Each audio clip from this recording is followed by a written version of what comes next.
Welcome to Gyanjyoti channel. So আজি আপোনালোকৰ কাৰণে এখন ইম্পৰ্টেন্ট কোৱেশ্চন পেপাৰ লৈ আহিছো আসাম জিকেৰ ওপৰত। কাৰণ এই কোৱেশ্চন পেপাৰখনত যি কেইটা প্ৰশ্ন আছে প্ৰায় ৰিপিট হোৱা দেখা গৈছে। সো আপোনালোকে স্কিপ নকৰাকে ভিডিওটো লাষ্টলৈকে চাব আৰু পলম নকৰাকে এতিয়া ভিডিওটো আৰম্ভ কৰো। Question number 1. Which community was the first to write the history of Assam? অৰ্থাৎ অসমৰ বুৰঞ্জী সৰ্বপ্ৰথম কোন সম্প্ৰদায়ে লিখিছিল? উত্তৰটো হ'ব আহোম। আহোম সকলে প্ৰথম বুৰঞ্জী লিখিছিল।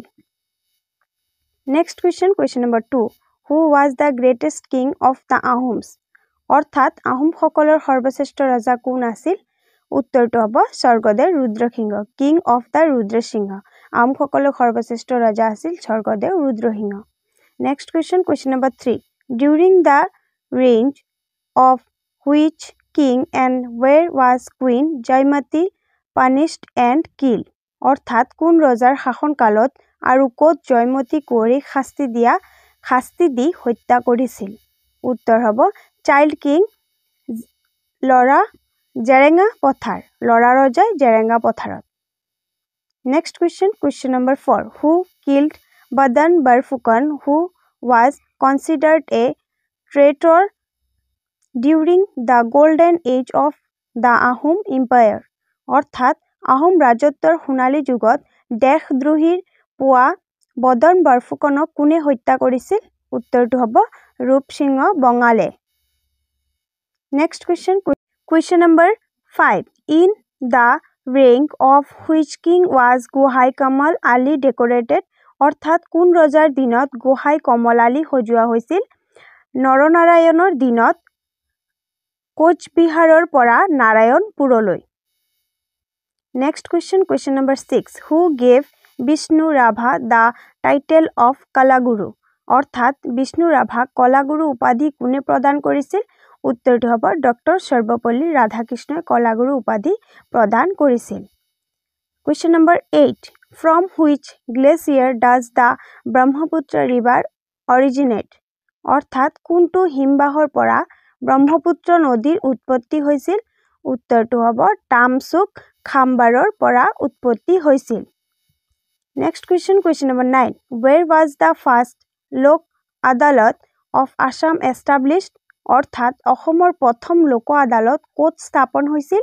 উত্তৰটো হ'ব হাজোত। অসমৰ হাজোত প্ৰথম লোক আদালত স্থাপন কৰা হৈছিল। Next question, question number 10. Which king built the Rang Ghar? অৰ্থাৎ ৰংঘৰ কোন স্বৰ্গদেৱে নিৰ্মাণ কৰিছিল? উত্তৰটো হ'ব ৰংঘৰ প্ৰমত্ত সিংহই নিৰ্মাণ কৰিছিল। Next question, question number 11. What is the name of the husband of Mula Gabru? প্ৰশ্নটো কৈছে যে মুলা গাভৰুৰ স্বামীৰ নাম কি? উত্তৰটো হ'ব ফাচেংমুং Borgohain. Next question, question number 12. Which Ahom king of Assam introduced coins? অৰ্থাৎ অসমৰ কোন আহোম ৰজাই মুদ্ৰাৰ প্ৰচলন কৰিছিল? উত্তৰটো হ'ব কিং অফ দ্য ৰুদ্ৰসিংহ, স্বৰ্গদেৱ ৰুদ্ৰসিংহই আহোম ৰজাৰ মুদ্ৰা প্ৰচলন কৰিছিল।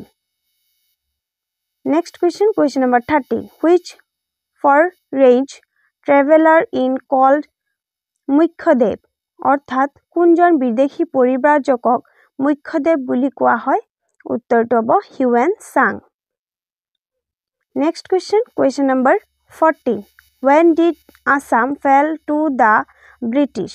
অৰ্থাৎ অসম কেতিয়া ইংৰাজৰ হাতলৈ যায়?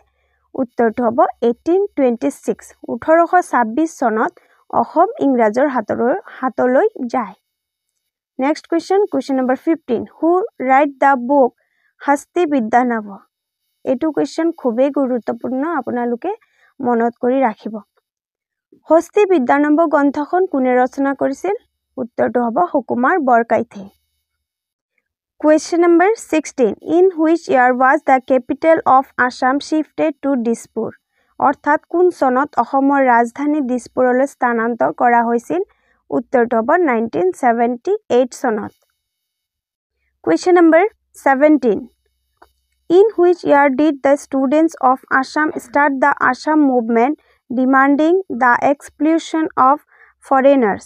অৰ্থাৎ বিদেশী বহিষ্কাৰৰ দাবীত অসমৰ ছাত্ৰসকলে কোন চনত অসম আন্দোলন আৰম্ভ কৰিছিল উত্তৰটো হ'ব 1979 চনত 1979 চনত Next question number 18 In which year was presidential rule introduced in Assam for the first time অৰ্থাৎ কোন চনত প্ৰথমবাৰৰ বাবে অসমত ৰাষ্ট্ৰপতি শাসন বলবৎ হয় উত্তৰটো হ'ব 1979 1979 চনত Next question number 19 In which year was Shahidullah cabinet formed অৰ্থাৎ কোন চনত শাহদুল্লাৰ ইয়াত দীঘিকাটো দিয়া হোৱা নাই আপোনালোকে এটো মেনেজ কৰি ল'ব ভুল হৈছে ইয়াত হ'ব মন্ত্ৰীসভা গঠন হয় কোন চনত শাহদুল্লাৰ মন্ত্ৰীসভা গঠন হয় উত্তৰটো হ'ব 1937 1937 চনত শাহদুল্লাৰ মন্ত্ৰীসভা গঠন হয়